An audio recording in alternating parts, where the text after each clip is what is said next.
नमस्कार, मैं आकाश गुप्ता एक न्यूट्रिशनिस्ट होने के साथ साथ एक एजुकेटर भी हूँ और मैं आपका स्वागत करता हूँ फिटनेस केयर्स एकेडमी के पहले पॉडकास्ट पे।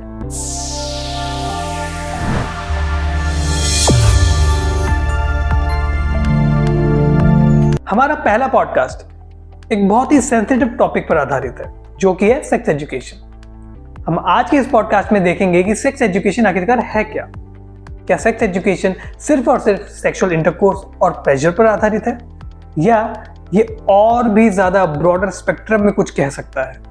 हम जानेंगे कि किन लोगों को सेक्स एजुकेशन मिलनी चाहिए प्रायोरिटी बेसिस पे और वो कौन लोग हैं जो इस रिस्पॉन्सिबिलिटी को डिलीवर कर सकते हैं।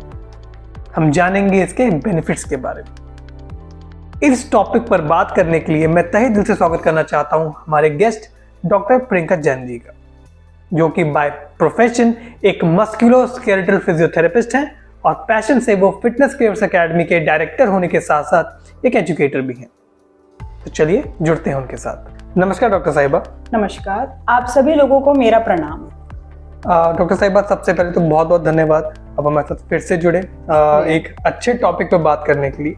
तो सबसे पहला क्वेश्चन जो इस टॉपिक पे मेरे दिमाग में आता है वो यही है अगेन कि सेक्स एजुकेशन है क्या, क्योंकि आप इस बात को बिल्कुल भी नेग्लेक्ट नहीं कर सकते कि आज भी इंडिया में पर्टिकुलरली इस टॉपिक को टैबू कंसीडर करते हैं। लोग बात नहीं करते इस बारे में, वो शर्म है, हिचक है बात करने पे। और आप इसको भी नेग्लेक्ट नहीं करोगे कि जब भी आप एक वर्ड सुनते हो ये सेक्स एजुकेशन, आपके मन में बैक ऑफ द माइंड यही दो चीजें चलती हैं जो मैं बोलने वाला हूँ। पहला सेक्सुअल इंटरकोर्स, दूसरा है उसके साथ जुड़ा हुआ प्लेजर।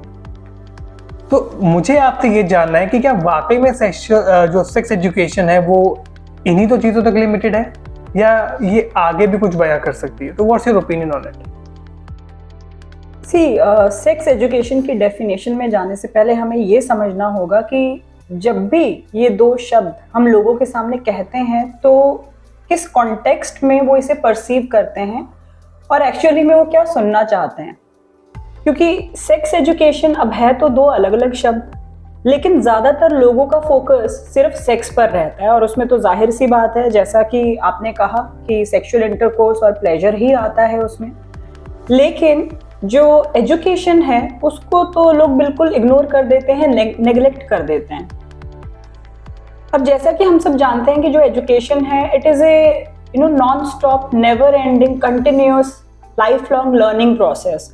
और इसी तरीके से अगर सेक्स एजुकेशन की भी बात की जाए तो वो भी एक लर्निंग प्रोसेस है जो लाइफ लॉन्ग होनी चाहिए, लेकिन ये आपके चाइल्डहुड से शुरू हो जानी चाहिए और एडोलेसेंस तक कंटिन्यू रहना चाहिए। जैसे कि अभी आपने बोला सेक्स एजुकेशन, इसमें से लोग एजुकेशन को नेग्लेक्ट कर देते हैं, एक्सेप्टेड कर देते होंगे, शायद करते भी हैं, मगर इसमें किस टर्म्स में एजुकेट हो रहे हैं? ऐसी कौन सी एजुकेशन है जिसमें मुझको मिलेगी?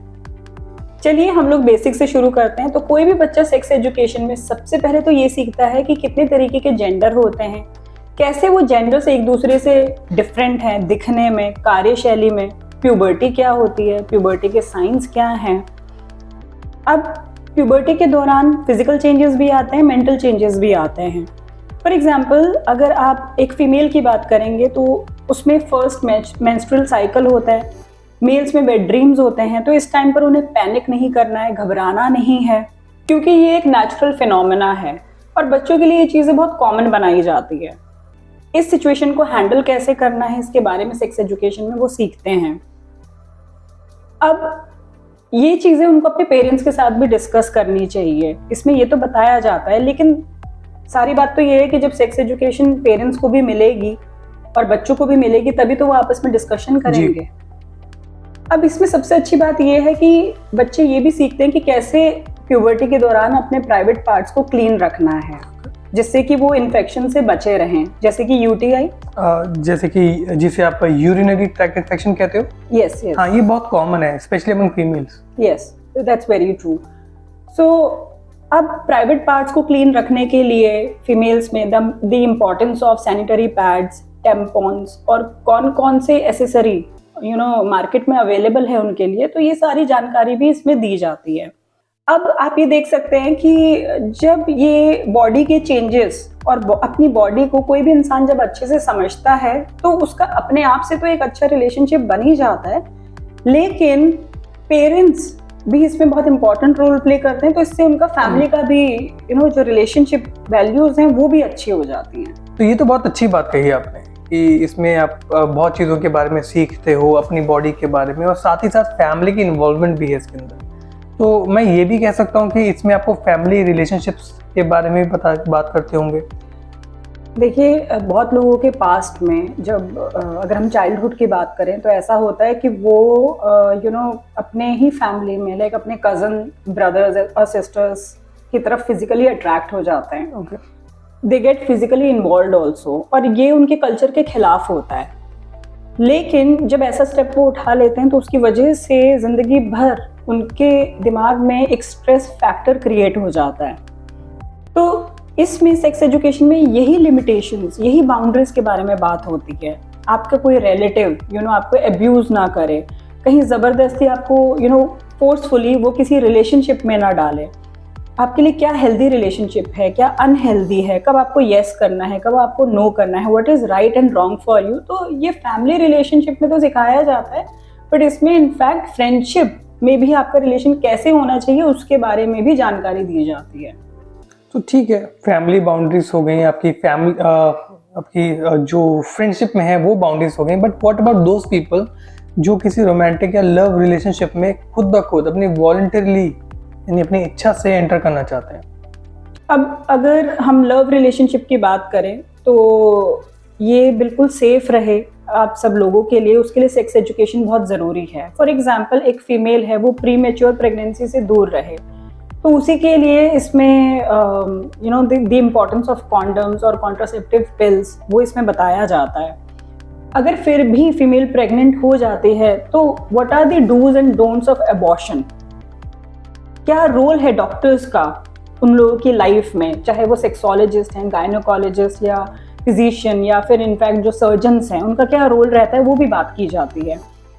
बिकॉज सर्जरी में भी अगर आप देखेंगे तो कॉपर टी का इंस्टॉलेशन फीमेल्स में या फिर वेसिक्टमी, इनफैक्ट वैक्सीनेशन तक, तो आप ये देखिए कि बहुत ही नेवर एंडिंग एजुकेशन है ये, जो बहुत ज़्यादा ज़रूरी है। तो इसीलिए लव रिलेशनशिप भी आपका सक्सेसफुल हो, उसके लिए you should go for sex education. तो अभी तक हमने बात करी प्रिकॉशंस की, एजुकेशन की, but what about sexual intercourse and pleasure? ये भी एक इंटीग्रल पार्ट है इसके, तो इनका क्या रेलेवेंस है? आई वॉज अबाउट टू से दिस, आपका इसमें सेक्सुअल रिलेशनशिप भी सेटिस्फाइंग रहे, हेल्दी रहे, तो उसके लिए भी इसमें एजुकेट किया जाता है। क्योंकि अगर आजकल आप देखेंगे डिवोर्स केसेस और ब्रेकअप्स बहुत ज़्यादा बढ़ गए हैं, बिकॉज कोई भी इंसान एक टाइम पर आके बहुत फ्रस्ट्रेटेड फील करता है, इरिटेटेड फील करता है, तो वो सारी चीज़ें ना हो तो उसके बारे में भी इसमें बात की जाती है। ओके, तो डॉक्टर साहब जो मेरा अगला क्वेश्चन है वो ये होगा कि अभी आप एजुकेशन की बात कर रहे हैं ना, education is just a click away. आजकल टेक्नोलॉजी इतनी एडवांस है, सबके पास फ़ोन है, लैपटॉप्स हैं, और इंटरनेट सरकार ने फ्री कर दिया है जी, तो गूगल जाओ कर लो। तो आपको क्या लगता है कि सेम क्वालिटी ऑफ एजुकेशन क्या आपको गूगल पे या यूट्यूब पे मिल सकती है? क्या वो भी उतनी एलिजिबिलिटी रखेगी जो एजुकेशन की बात आप कर रहे हो? अब कोई भी गूगल पर या यूट्यूब पर डॉक्टर तो नहीं बन सकता, उसके लिए इंस्टीट्यूशन में तो जाना ही पड़ता है जी। तो उसी तरीके से सेक्स एजुकेशन भी है। हाँ, हम ये ज़रूर बोल सकते हैं कि जब कोई सेक्स एजुकेशन अपनी कंप्लीट कर लेता है या रिसीव कर लेता है, तो आपने सही कहा कि लैपटॉप और मोबाइल का ज़माना है, आपको कोई भी इंफॉर्मेशन चाहिए तो गूगल किया, सब कुछ उस पर आ गया। बट इस एजुकेशन के बाद कोई भी इंसान ये ज़रूर उसमें एनालाइज कर सकता है कि उसके लिए कौन सी इंफॉर्मेशन वैलिड है, कौन सी इनवैलिड है, किसे उसको फॉलो करना चाहिए, किसे उसे नहीं फॉलो करना चाहिए, क्या उसके लिए गलत है और क्या सही है। तो ये एक फ़ायदा रहता है इस एजुकेशन का। तो बेसिकली अगर वो सीखते हैं तो वो स्किल सेट आ जाता है उनके पास चूज करने का। इंडीड। तो जो क्वेश्चन है वो ये है कि वो कौन सा राइट एज ब्रैकेट है, वो कौन से लोग हैं, वो कौन से सेट ऑफ पीपल है, या मैं कहूँ वो कौन सी हमारी टारगेट ऑडियंस होनी चाहिए सबसे पहले प्रायोरिटी बेसिस पे, जिसे आप ऐसी सेक्स एजुकेशन डिलीवर कर सके, या जिनको ये एजुकेशन सबसे पहले मिलनी चाहिए? आप जितनी एजुकेशन लाइफ में लीजिए वो कम ही रहती है, लेकिन फिर भी अगर आप एक एज ब्रैकेट चाहते हैं तो मैं ये कह सकती हूँ that as per WHO between 11 to 19 years, यानी कोई भी बच्चा 11 से 19 साल के बीच में सेक्स एजुकेशन को रिसीव कर सकता है। तो जुड़ा हुआ सवाल अगला मेरा ये होगा कि इतनी सेंसिटिव इंफॉर्मेशन है जिसे आपको इम्पार्ट करना है, वो भी एक ऐसे ब्रैकेट में जो छोटे बच्चे हैं जी 11 से 19, विच लाइक जो लोग बहुत वल्नरेबल भी होते हैं, एक्सपोज अब गलत कर दो उन्हें तो आपके हिसाब से वो कौन से इंस्टीट्यूशंस हैं या वो कौन से ऐसे लोग हैं जो इस रिस्पॉन्सिबिलिटी को इन रियलिटी फुल रिस्पॉन्सिबिलिटी के साथ, डिलीजेंस के साथ डिलीवर कर सकते हैं? किसी भी बच्चे का जो एक लर्निंग प्रोसेस है मेरे हिसाब से वो उसके घर से शुरू हो जाता है, एंड स्पेशली उसके पेरेंट्स जो हैं वो उसके टीचर्स का रोल जो है वो प्ले करते हैं, क्योंकि शुरुआत तो उन्हीं से होती है। तो मुझे ये लगता है कि जो पेरेंट्स हैं they play a very crucial role in their child's life, और उनसे अच्छा टीचर नहीं हो सकता अगर हम सेक्स एजुकेशन की भी बात करें। लेकिन ये भी सच है कि उसके लिए तो पहले पेरेंट्स को एजुकेटेड होना पड़ेगा, और हम इस बात को भी नहीं नेग्लेक्ट कर सकते हैं कि जो पेरेंट्स हैं क्या पता वो अनकंफर्टेबल फील करें इसके बारे में बात करने में, या उन्हें कोई हिचकिचाहट हो। But then we have solution for this. हमारे पास ट्रेंड प्रोफेशनल्स भी हैं जिनको हम सेक्स एजुकेटर्स के नाम से जानते हैं, तो वो भी एजुकेट कर सकते हैं बच्चों को।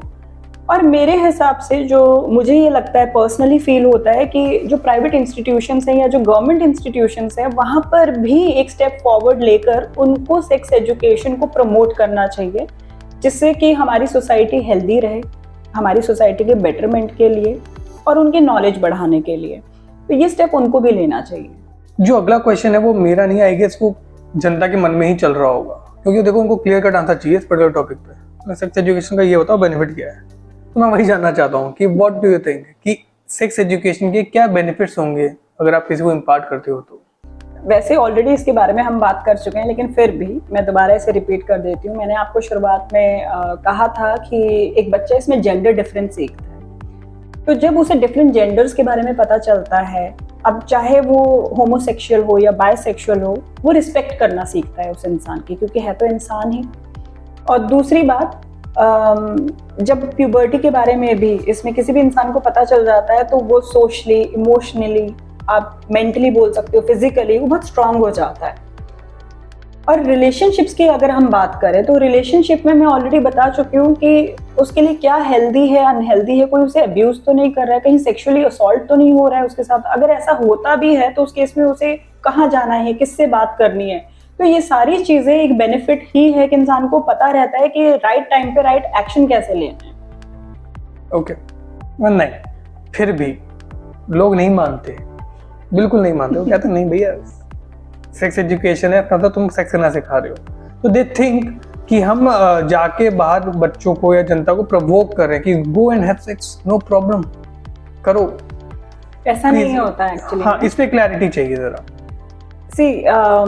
सेक्स एजुकेशन में सेक्स करना नहीं सिखा रहे हैं, लेकिन एक तरीके से अवेयरनेस फैला रहे हैं, आपको प्रिकॉशंस के बारे में बता रहे हैं। जैसे कि हमने पहले भी कहा था कि इन्फेक्शन ना हो जाए, sexually transmitted diseases, STDs, UTI, तो उससे कैसे बचना है, क्या चीज़ें आप उसके लिए कर सकते हो बचने के लिए, तो वो उसमें बात हो रही है। प्रीमेच्योर प्रेगनेंसीज ना हो। अगर आपने कभी कहीं पढ़ा हो, आपको शायद पता भी होगा कितने स्कूल्स, कॉलेजेस एंड यूनिवर्सिटीज से ड्रॉप आउट्स होते हैं, चाहे मेल्स हैं या फीमेल्स हैं, यानी बॉयज और गर्ल्स, वो स्कूल छोड़ देते हैं जाना, यूनिवर्सिटीज छोड़ देते हैं। तो ऐसा क्यों होता है? जब प्रीमेच्योर प्रेगनेंसीज होंगी और भी बाकी चीजें होती है, तो उस केस में स्ट्रेस फैक्टर ये दोनों के लिए बन जाता है, चाहे वो लड़का है या लड़की है। तो उनका एकेडमिक कंडक्ट एक तरीके से डैमेज हो गया, हैम्पर हो गया। तो अगर उसे पहले से ही एजुकेशन होगी तो ऐसी सिचुएशन को वो हैंडल करना सीखेंगे, जिससे कि उनका फ्यूचर भी ब्राइट रहेगा, प्लस सबसे बड़ी बात कि वो हेल्दी रहेंगे, उनको कोई डिजीज नहीं होगी। तो क्या ये किसी बेनिफिट से कम है? नहीं, बहुत बड़ा बेनिफिट है। इनफैक्ट मैं वही कहने वाला था अभी कि किसी ने सही कहा था कि prevention is better than cure, और ये चीज मैं इसलिए कह पाता हूँ क्योंकि ये केस, एक सिनेरियो है जो मेरे साथ हुआ था। I would like to share it. एक फ्रेंड था मेरा and he was into a relationship with a girl and they thought to take it a step ahead. तो होता है जनरली आज। तो when he asked the lady, तो उस जो लेडी थी उन्होंने question, a set of questions पूछे उनसे regarding his health checkups, regarding कोई एसटीडी तो नहीं है, यानी कि सेक्सुअली ट्रांसमिटेड डिजीज या अच्छा। कोई पास्ट कोई ऐसा इशू तो नहीं था। और मेरा friend he felt offended, okay. He said what rubbish, ये कैसे क्वेश्चन, इंडिया में आपको पता ही है ना, ये कैसा क्वेश्चन है भाई, ये कौन पूछता है। बहुत ही बुरा लगता है हाँ। कि ये कैसा सवाल है, क्या उनकी ईगो हर्ट हो जाती या है। जो मेल शोविनिज्म ईगो हर्ट हो गई कि ये कौन पूछ रहा है, तो आसा किसने नहीं पूछा। क्या हम लोग कहीं पे भी जाके हाँ। कुछ भी कर रहे हैं, क्या समझा हुआ है। So, Right. बट अभी आपसे बात करने के दौरान मैंने ये चीज रियलाइज करी कि शायद वो वेल एजुकेटेड थी and I guess we were illiterate in this scenario, क्योंकि उसने, वो जो फीमेल थी, उसने सिर्फ अपने बारे में नहीं, आई गेस मेरे फ्रेंड की हेल्थ के बारे में भी ध्यान रखा बिल्कुल बिल्कुल। कि उसको भी कोई इशू ना हो। ऑब्वियसली अपने बारे में सोच ही रहे थे। तो ये एक चीज से समझ में आता है कि how important this education is in somebody's life. और बेनिफिट्स, जैसा कि मैंने आपको कहा कि आपने बेनिफिट्स की बात की थी, तो डिवोर्स, लोगों को पता नहीं होता है कि कितने सारे डिवोर्स केसेस और ब्रेकअप्स इसी रीजन की वजह से होते हैं, because they are not satisfied in their sexual relationships. तो जब वो भी चीजें आप सीखेंगे, because this is also an art, तो उसके बारे में भी जब आपको पता चलेगा, तो ये तो बिल्कुल सच है कि जो ये केसेस हैं, चाहे डिवोर्स के भी हैं या ब्रेकअप्स के हैं, तो ये बहुत कम हो जाएंगे। टू बी ऑनेस्ट मैंने भी अभी रियलाइज किया ये बात। ओके, सो क्या हम इसको ऐसे कंक्लूड कर सकते हैं पूरी कॉन्वर्सेशन को कि सेक्स एजुकेशन जो है, ये एक एजुकेशन, ये एक माध्यम है नॉलेज इम्पार्ट करने का, एंड वी नो कि हमें कंप्लीट एजुकेशन चाहिए ना, कंप्लीट नॉलेज होनी चाहिए, क्योंकि आधी अधूरी तो खतरनाक है। एग्जैक्टली। सो हमें ये एजुकेशन प्राप्त करनी चाहिए ताकि हम लोग बेटर डिसीजन ले सके। जैसे आपने बोला एकेडमिक कंटेंट खराब हो जाते हैं, आपका फ्यूचर ब्राइट रह सकता है, बिकॉज आप इसको टाल नहीं सकते। आप सही चीजों पे फिर फोकस कर सकते हैं ना, अदरवाइज आप अपने हेल्थ की वजह से हॉस्पिटल के चक्कर काटते रहेंगे। मेंटल इलनेस कितनी बड़ी है इसके अंदर। जी जी। और सबसे बड़ी बात ये है कि सेक्स जो है, ये एक ऐसा बायोकेमिकल प्रोसेस कह लो या एक नेचुरल बिहेवियर कह लो, विच इज इनएविटेबल, आप इसे टाल नहीं सकते। बिल्कुल नहीं, आप इग्नोर नहीं कर पाओगे जी। ठीक है, ये आज नहीं तो कल होता ही होता है। सो इसके चक्कर में आप कहीं गलत स्टेप ना उठा लो, तो इसलिए इसमें एजुकेट होना आई वुड से बहुत जरूरी है, just to keep your future bright and keep yourself safe. या safe, which is very very crucial. Yes. और आप ये भी देखिए कि इसमें एक इंसान को ये भी पता चलता है कि उसकी राइट एज क्या है, कि जब उसको एक रोमांटिक रिलेशनशिप में जाना चाहिए, या फिर मैं इसको और प्रिसाइज कर देती हूँ कि उसको फिजिकली उसको इन्वॉल्व होना है किसी के साथ, क्योंकि आपकी बॉडी भी उसके लिए प्रिपेयर्ड होनी चाहिए। तो ये भी बहुत बड़ा बेनिफिट है कि आपको ये चीजें भी पता चल जाती है, that when you are prepared for it. I guess this is pretty correct, क्योंकि बायोलॉजिकली अगर हम बात करें कि हर किसी की बॉडी एक एज की तरफ प्रिपेयर होती है इस लोड या इस बर्डन को बेयर करने के लिए, तो वो एज ऑफ कंसेंट लोगों को पता होना चाहिए कि when they are ready, so that कोई उनको फोर्स ना कर पाए किसी भी रिलेशनशिप में एंटर करने के लिए। जैसे कि आपने अभी बोला, it's completely their call whether they want to or not, and they should have this right to say no. Beautifully said. Right? So बहुत बहुत धन्यवाद डॉक्टर साहिबा कि आप हमारे साथ जुड़े और इतने सारे व्यूज हमारे साथ शेयर करें, एंड इसमें मैं पर्सनली बहुत एनलाइटन हुआ। Thank you very much. तो कैसा लगा आपको हमारा पहला पॉडकास्ट? आई गेस बड़ा एंगेजिंग रहा होगा, राइट? अगर आपको ये वीडियो अच्छी लगी हो तो खूब लाइक करें, शेयर करें फ्रेंड्स के साथ, रिलेटिव्स के साथ, और हाँ, सब्सक्राइब करना ना भूलिएगा हमारे channel which is fitness cravers academy, और अपना सहयोग बनाए रखें, और आप लोग हेल्दी रहें, इसलिए हम लोग ऐसे टॉपिक्स लेकर आते रहेंगे। तब तक के लिए व्यायाम करें, अच्छा खाएं और खुश रहें। धन्यवाद।